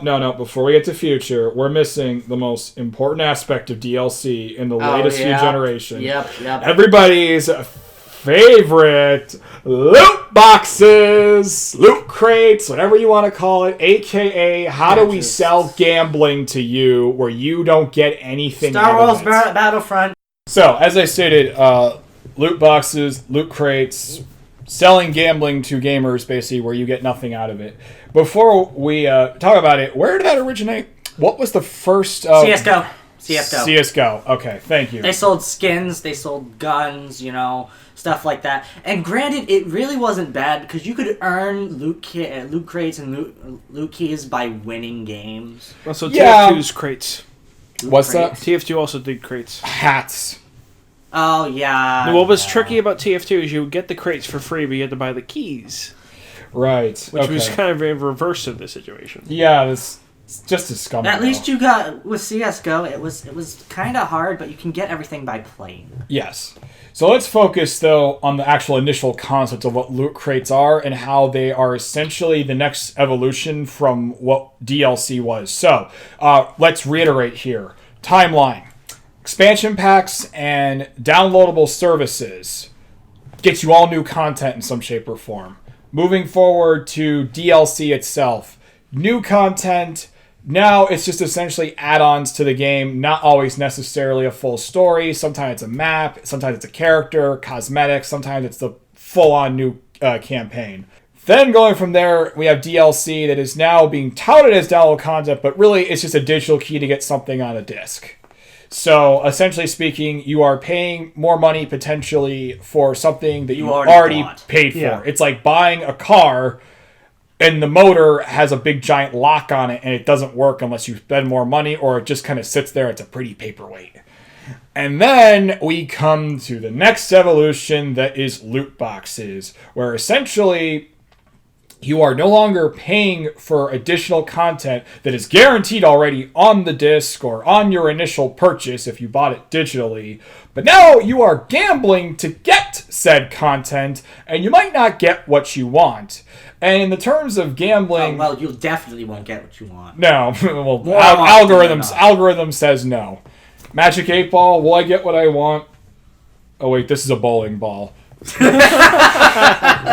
Average person asking if they'll get what they want from buying loot crates. The answer is pretty obvious. Basically, loot crates are taking the concept of you paying for DLC is already part of your initial purchase and removing even more the satisfaction of getting something else by forcing you to pay for it over and over and over, or invest a ton of time trying to get these loot boxes, these loot crates, these booster packs is what they really are, they have absolutely no physical aftermarket value. Because that's where this concept came from. Card games. Oh, hey, a Blue Eyes White Gun. No, but really, that's where it all came from. It came from card games. The difference with card games, though, was, you could sell it. There's such thing as a secondary market. Let me interject right there. When it comes to games like CS:GO and I guess Star Wars Battlefront, as much as I freaking Original Battlefront is fantastic. Original Battlefront 1 and 2 are amazing. The skins Originals. and everything you get from loot crates, you can actually sell on a market. Well, for real money. Good. You know what? Good for them. I didn't know that. I wasn't aware. Especially I know for a CS:GO. fact you can't do that in Overwatch. Like the Diablo 3, well, there used to be able to do that in Diablo 3. Diablo 3 had its own marketplace and everything, though, with its own auction house. So I didn't really want to include that with DLC. And it even had its own proper expansion. The game had a bunch of other messes with it, but I don't think it fits in this conversation. That'd be more like games failure to launch, basically, would be a better podcast. Let's talk about games that, just blew up on the launch pad after the countdown, pretty much. To put it simply. But that's good on them with CSGO. I know for a fact you cannot sell any Overwatch content. It's mostly cosmetic, thankfully. Yeah, so I'm going to give Overwatch the pass with You do that. get all the characters immediately. Technically, in China, what you can do with Overwatch now is because of the laws changing there, you buy coins and you can get loot boxes with the coins. So can you just unlock loot boxes still, loot crates with leveling up still at least? Yeah. Okay. Yeah, Overwatch isn't as bad with that, so I'm not going to attack Overwatch too much regarding this aspect. What I will attack, though, is other publishers. Now I'm going to go back to Gears of War first. Specifically Gears of War 4, which was not developed by Epic Games. Not that they're innocent. But instead, taking something that people loved and destroying it. Regardless how you felt about the campaign, if it was good enough, you cannot deny the fact that Gears of War went from a pioneer of DLC being additional content to something you already enjoyed to fuck you, we're locking most of the multiplayer skins, most of the guns, and everything on the disc, and you have to buy loot boxes by playing the game or spending extra money. The game's soul is officially sucked out. And then you can transfer that to even worse entities with Destiny. I think probably one of the worst possible offenders here is, like I said before, Star Wars Battlefront, I believe, 2. I was getting to that. That's the boiling point. That was absolutely... That was on the news. Yes. Oh, no, that is the... I will put this up if there's a video. That was the most downvoted Reddit comment in existence. Was them stating, basically... I'm going to find it. I want to find it. I'll flash it up on the screen. Yeah, I want to find it, though, because it is the very definition of corporate greed, completely overtaking any sense of passion for the IP that they are working on or any of the enjoyment of the actual players or what they care about, and focusing solely on money and pleasing shareholders. They banned it in Australia. Wow, I did not know that. And Belgium, too? Wow. Huh. Anyway, hold on. There are certain games that can't be sold in Belgium now because the loot boxes are so ingrained in the game design. You know what? Good. Those gamers deserve to play other things anyway. Granted, it is kind of unfair in terms of freedom of speech, but... Pretty much it was called a Star Wars-themed casino. It basically was. Anyway. Ironic, given one of the set pieces of the newest Star Wars movie. The most downvoted comment in Reddit history. The intent is to provide players with a sense of pride and accomplishment for unlocking different heroes. Fuck you! Translation. Getting Darth Vader took literally more amount of... Was it 3,000 hours was the calculation? 3,000 hours or hundreds of dollars? Yes. Darth Vader, the most iconic Star Wars character in existence, one of the most iconic characters the past several decades. Wielder of the Schwartz. May the Schwartz be with you. Don't spit that out on anything in here. This is all expensive equipment. Fuck you. You almost made me spray everywhere. Spray it on him. Hey, not the equipment. I waited for the rule of 3 because he said 2 things and then I said the joke. Good for you. You get a head pat, a virtual head pat. Yeah, that is the absolute worst, though. Star Wars Battlefront 2 literally is the worst example. The only thing I can think of is almost just as bad would probably be on the lines of Fortnite and even PUBG. I mean, Fortnite's not... I mean, I know how much you hate Fortnite, the Battle Royale formula entirety, but Fortnite's not bad with loot crates. It's cosmetic. It's all cosmetic. But what I do hate more so is it uses the free-to-play method. We already discussed this in our Games of a Service. I'm only going to touch on it for a brief moment just because it is in line with the concepts of DLC.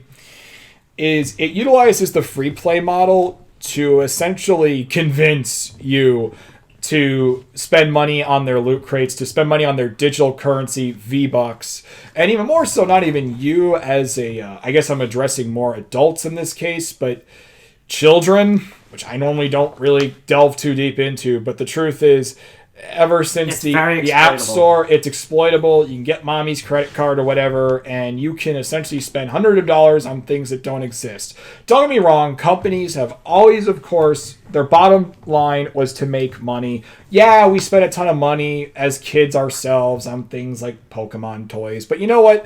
The difference was I could sell my shit back. It's tangible. You have it in your hands. Yeah, now you're basically just telling people to trade their money away for something that just it doesn't really technically exist, and the differences can be taken away the snap of a fingers. Yeah, when you really think about it, is that going to be nostalgic for loot boxes? Is it going to be nostalgic for Fortnite 20 years from now? Can you even play it? Also, a notable thing about how Fortnite is marketed is, even if it's a free-to-play game, there's like, if you go into GameStop, you know, a novel concept, of course.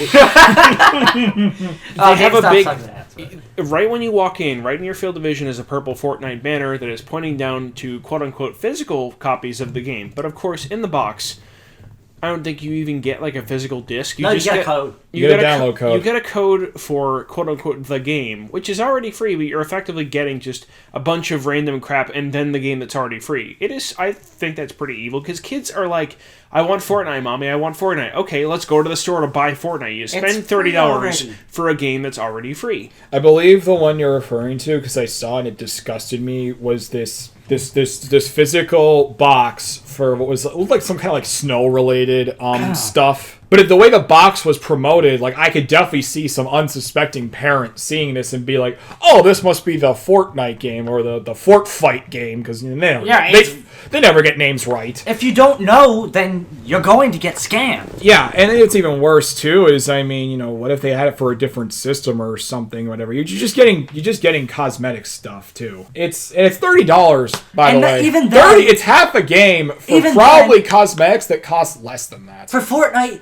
you still need PS Plus to play. Yeah, if you're buying on a console and you're buying on PlayStation or Xbox, only PC I think you could play it online for free. And it's getting even better because BioWare's new game Anthem, even for the single-player campaign, requires a subscription service. That's dumb. That's disgusting. Dumb. I didn't even know that. Okay, BioWare, you're gonna. That's because real BioWare's been dead since Knights of the Republic 2, dude. That's because Anthem, for I think reasons that we discussed before in the Games of the Service episode, even single player games, you're becoming connected quote unquote social experiences, to use marketing speak. So more or less you're being forced to engage with something that you might not necessarily care about just so they can go and enter into a transaction with you. Pretty much. It's all in the means of just essentially trying to take advantage of humans' desire for social interaction to sell you something. It's scummy business. It's no longer about having a good time with your friends online, where basically the original concept of online was, you know, sit on a couch, 4 controllers, N64 revolutionized it, GoldenEye. How do we do this with people that aren't around here? Well, PC at online, that was the concept of it. Online game was supposed to bring you that multiplayer experience across the world, and it was a beautiful thing, and it still is. But now that's no longer the focus. Now the focus is, how do we sell you shit? Video games, essentially, AAA titles that fall these games as a service, this DLC pariahs, essentially, are no longer video games. What they really are is no fucking different than you buying into a goddamn timeshare scam where the game itself is dressed up as this great opportunity where, oh my god, this is so great, I'm gonna make all this money, or in this case, I'm gonna have so much fun playing this game. You put the game in, you sit down in the chair, you're surrounded by all your friends one way or another. Somebody walks up on stage and is like, I know you're super excited for the thing you just spent money on, but first, here's a lot of shit that we would love to fucking sell you.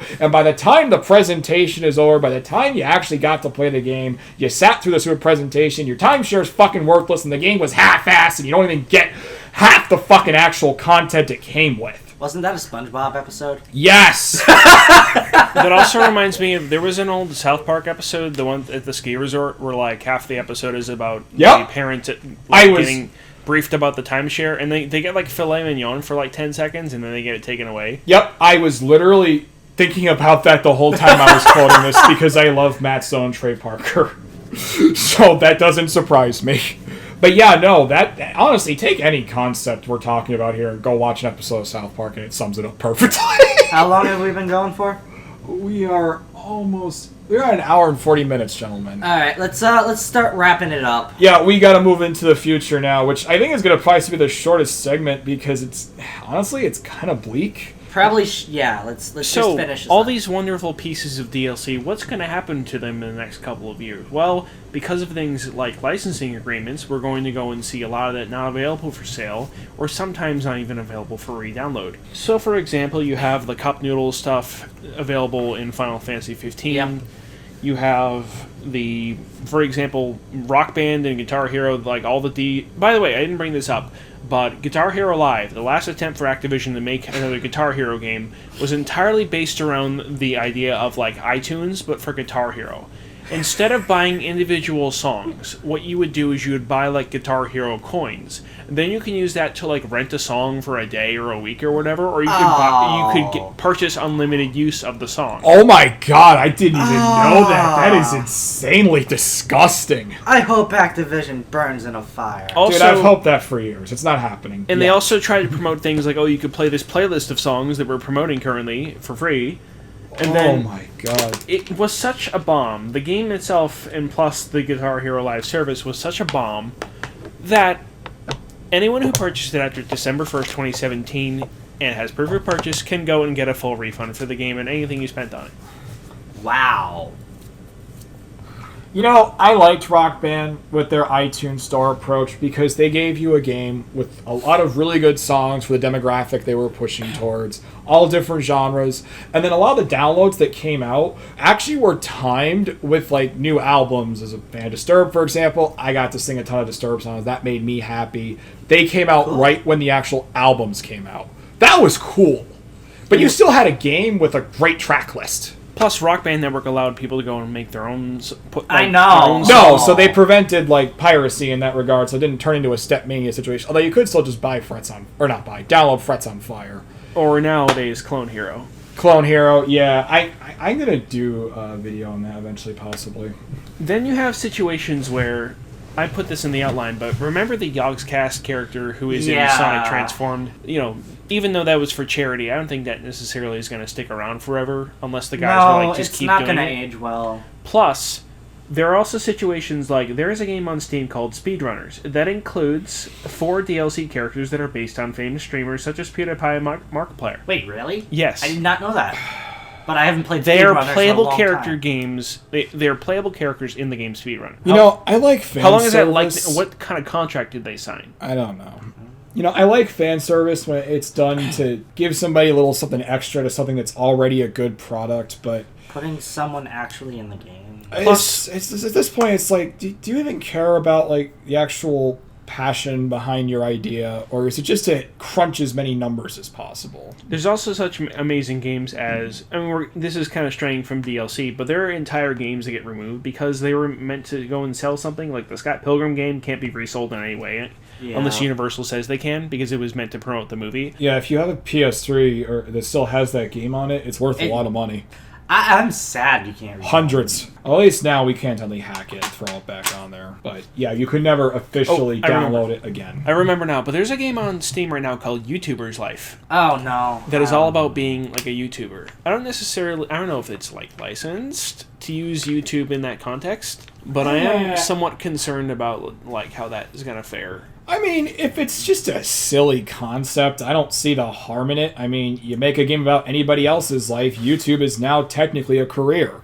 Right. Plus, we also forgot to mention the fact that there are games now designed... There are a lot of games that are dependent on the idea of, like, built around someone streaming it. Amazon pretty famously went and did a beta for a game that was all about parkour, and then viewers watching it on Twitch could go and influence like how people like went through the track. They could introduce obstacles, give people like bonuses and stuff. All that went away, of course, and it was such ephemeral content because it was all based in the moment, which I think is dangerous in terms of game preservation. I think that's a good idea, though, in terms of how it's approached. Essentially, if there's a game that you develop where the purpose is like exact interaction like that, I think that's perfectly fine. I just would make sure the game is built around this concept and we're not just tacking it on or essentially making it available for a limited time and you can only just play the game normally in its regular state as you stated. Yes. If you're going to have that, make that the focus. Right. You know?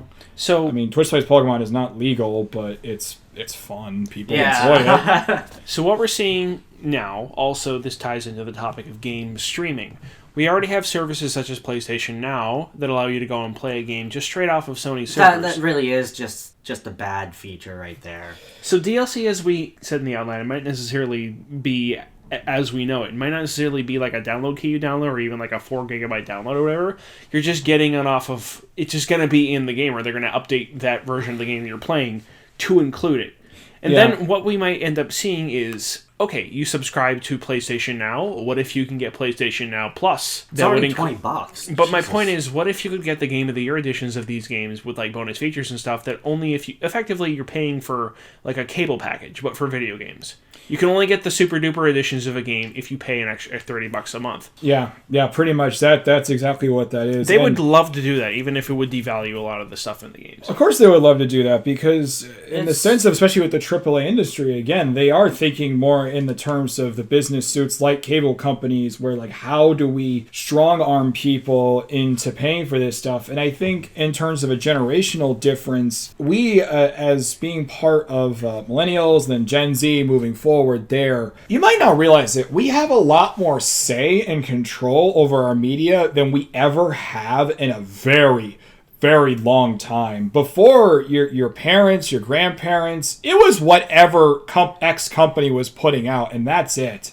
Those were your choices. We now have the ability to choose anything we want. We have the ability to say, Resi 2? no, I'm not gonna pay for this extra package. No, I'm not gonna pay for YouTube Red. That can go away if you keep letting this stuff exist. If you keep giving these people money, you're going to eventually see gaming and the internet usage as well just be Comcast. Oh, fuck. Does anybody honestly seriously want this? I hate Comcast. Arguably the direct... Or DirecTV. The direct predecessor to Netflix and other video streaming services was the on-demand feature. When I discovered I could get like digital cable on demand, like I could watch Aqua Teen whenever I wanted, not at 11:30 p.m. at night, that was amazing to me as like a 13-year-old. Yeah. But even then, I was like, here's episodes 3 through 5. But who watches that stuff legally anymore, really? I know, but at the time, don't go too far with that. In the mid-2000s, it was just like a revolution in my like 13-year-old kind of brain. Yeah. Nowadays, you have a thing where it's like, if you have a cable login, you can go and watch like the whole Rick and Morty season 1 and 2 off of the Comedy Central website, because it's all tied in.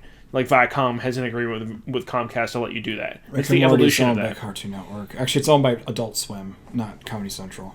It's owned by Viacom. Yes, I know it's owned by Viacom, but it's not off Comedy Central, it's off Adult Swim. You get my point. Yes, I get the point. I know all three of them are owned by it, but that's not the point. So, what are our concluding thoughts in regards to DLC and where it's going? Well, I wanted to state one thing first before moving to concluding thoughts with the streaming concept, though. Regarding DLC and games as a service, as far as the technology, we're not there yet for game streaming to be super smooth, but we're getting to that point, whereas server technology gets better and better and better.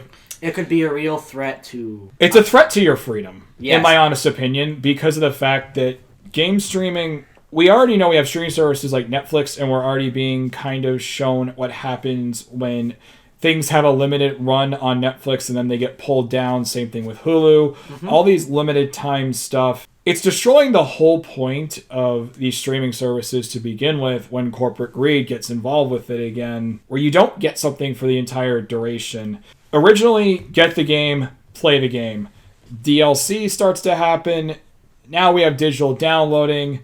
Every time you basically move a game, move a product further digital to the point where it's no longer tangible, you're relinquishing more and more of your freedom, and that's in the same sense of even currency. We're not going to have paper money soon. It's going to go away eventually. I wouldn't say soon as in like in the next... I'm talking soon as in 50 years. I mean... Which is soon when you really think about how long the Earth has existed. That's an interesting kind of related topic. The whole concept of like fiat currency as we know it, like the US dollar is an approved currency by the federal government. And then people who have problems with the government use like silver or gold or things with like a fixed value instead as currency. And then, in this future kind of thing, we're using like government coins. In effect, if you go against the government, boop, you have no more money. My point with all this is, and I guess you can consider this my concluding thoughts as well, is all of these services, downloadable content, streaming, expansion packs even to it, not really so much expansion packs, maybe a little bit, I guess with The Sims regarding that, is all down to one thing. It started off as something to give you an advantage as a consumer and as a player, and then slowly changed over into taking away control. Streaming services started off as convenience. Now they're all turning to a way of taking away control. Fight back. You're not going to have control anymore. All right, back. I would argue that as the person who's most interested in games as like a history, as like a spectrum of people creating games across like a span of time, and not like hard drop-offs between generations. Okay, the PS3 is over, you can't download any more PS3 stuff. The Wii shop disappears, you can't download certain games that are never available again in any other context. I think that there shouldn't be a drop-off with this sort of content. There should be a way to like be able to access it later. I'm very much a proponent of preservation and being able to go and access these cultural artifacts. Hard work that these people put into this content that people in the future should be able to play. Yes. I don't think these shouldn't be instruments of just short term, we need to get to the next quarter, go and push out this thing to go and make the shareholder happy, and then when it's no longer relevant, just kind of let it disappear. I don't necessarily think, obviously these are capitalistic products that we engage in, but I think from a cultural perspective, from a games preservationist perspective, a lot of the trends in DLC are frightening, and I think that more developers and publishers should keep this in mind and not necessarily just think about how much money you can get within the year or within the generation. 100% agreed. All right. As for me, pretty much, I think there needs to be a clear line drawn. We need to go back to how we defined DLC originally. Content that adds to the overall experience. If it takes away from the experience, then people aren't going to want to buy it. And we're already actually seeing that, just to direct with one short thing, stocks are dropping massively. Yeah. Costume DLC, map DLC. If you're going to charge for that, sell them in packs. Don't sell them individually. And make them, don't charge like $10 for them. That's just pure scalping. You don't need to charge that much for cosmetics or maps or stuff like that. Just having to pay that much for stuff like that does take away from the experience because everyone else is going to be using that stuff. And then if you don't have the money to pay for that, you're limited as to the overall experience you have. Games should be sold in their complete form. If they're not sold in their complete form, then if you sell an unfinished game, if you sell an incomplete game, then it's just you're not doing it right. I think I can sum that up a bit better in that sense. If you're trying to sell an incomplete product, your goal is no longer to create something that is going to remain timeless and well within somebody's memory. Your goal is essentially to generate as much revenue as possible for as little effort as possible. If DLC takes away from the passion of the end product, yes, then it can't really. It should not be supported. Don't be like 2 examples I wanted to give, but wasn't able to give earlier. Is Prince of Persia, the reboot that happened in I think 2008 or so. What happened with that game is that the epilogue was a separate maybe $5 to $10 purchase, and the game that you bought on disc ended on a cliffhanger, and the actual ending was a separate purchase. Was that developed before the game was released? Like, was the DLC for that available like the day the game came out? I'm not quite sure. I'd have to check the dates on that. That right there. It's still lazy and disgusting any way you look at it, but one's worse than the other. That's what I'm talking about right there. If it takes away from the passion of the project and the enjoyment of the player, it should not exist. I feel like that one's more so lazy development and then later on taking advantage of people. The worst examples is, again, like anything with these massive shooter games that just hammer you with cosmetics, and even worse, sports games. I don't want to go into Madden. So, it's terrifying. And one more example I'll give is we were talking about the game Asura's Wrath by Capcom, which came out in about 2010 or so. Mm-hmm. That game consists of, I think, 15 plus episodes that make up the game's on disc content. There's also an 11.5, a 15.5, and then 19 through 22, and then 2 fights that are like fan service with Ryu and Akuma. That all totals to about $15 of additional money on top of how much you paid for the game itself. And that could go away when the server shut off, so anyone who plays the game in 10 years could potentially not play the full game, unless they remaster it or something. And that's going to happen because the PS3, PS Now, is being shut down. You mean, well, there's PlayStation Network and PlayStation Network. The PSN for PS3 is going away. Yes, that's what I meant. Thank you. Yes. It's going away at the end of the month, so that's going to happen. It already happened for the PSP. Yeah. Well, PS Vita is no longer supported anymore. Pretty soon, the 3DS isn't going to be either. The handheld generation is dead.